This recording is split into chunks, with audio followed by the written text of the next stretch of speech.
Allez Marius, on éteint la lumière. Il est l'heure de s'endormir maintenant. Non, papa, n'éteins pas s'il te plaît. Je n'aime pas dormir sans lumière. Bon, je laisse ton volet ouvert. C'est la pleine lune ce soir, tu auras un peu de lumière. Merci, papa. Papa, est-ce que la lune s'éteindra un jour? La lune, elle, ne produit pas sa propre lumière. Elle est éclairée par le soleil et elle nous renvoie cette lumière vers la Terre. C'est ce qu'on appelle une source secondaire de lumière. Le soleil, lui, est une source primaire car il produit de la lumière. Mais la lumière, c'est quoi? La lumière, c'est une onde. Comme quand tu jettes une roche dans l'eau. Mais la lumière se déplace beaucoup plus vite. Elle parcourt 300 000 km en une seconde. Ça veut dire qu'en une seconde, elle peut faire plus de 7 fois le tour de la Terre. Et pourquoi on ne la voit que la nuit, la lune? Si tu fais attention, tu verras qu'on peut apercevoir la lune en début et en fin de journée. Tu peux même parfois la voir en plein milieu de la journée. La lune tourne autour de la Terre, de la même manière que la Terre tourne autour du Soleil. Elle forme un cercle autour de la Terre. On dit que son mouvement est circulaire.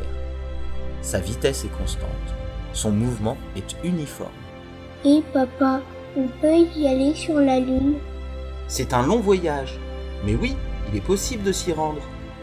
12 personnes ont déjà marché sur la Lune, dont les plus connus sont Neil Armstrong et Buzz Aldrin.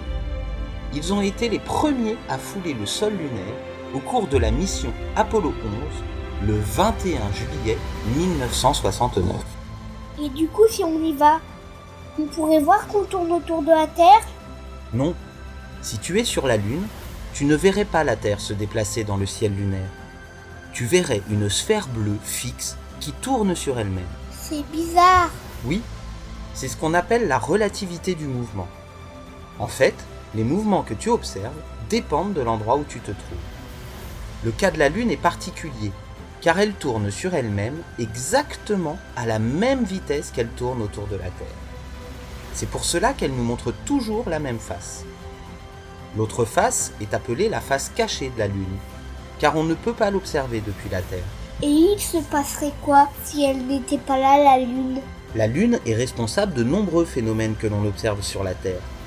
Le plus connu, ce sont les marées. La Lune et la Terre s'attirent.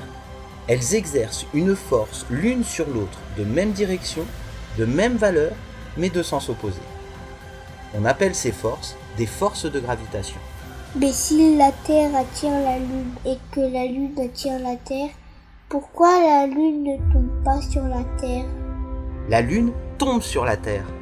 C'est ce qu'a dit Isaac Newton, un grand physicien anglais qui a travaillé sur les mouvements dans les années 1670. Donc elle va s'écraser? Non, parce que la Lune bouge. Comme elle possède une vitesse, cela lui permet de ne pas se rapprocher de la Terre. Isaac Newton a expliqué cela en donnant l'exemple d'un morceau de roche que tu lances de toutes tes forces. Il tombera beaucoup plus loin que si tu le lâches à tes pieds, car tu lui auras donné de la vitesse. Si la Lune allait moins vite, elle s'écraserait sur la Terre. Si elle allait plus vite, elle partirait dans l'univers. Mais alors, pourquoi elle est là, la Lune? Tu sais, Marius, je ne peux pas te dire pourquoi elle est là, la Lune, parce que je ne le sais pas. La présence de la Lune est probablement le fruit du hasard. Mais elle est devenue indispensable au fonctionnement de la Terre. Quoi qu'il en soit, ce satellite naturel qui orbite autour de notre planète fait rêver les humains depuis la nuit des temps. Et au final, ne serait-ce pas ça l'important ?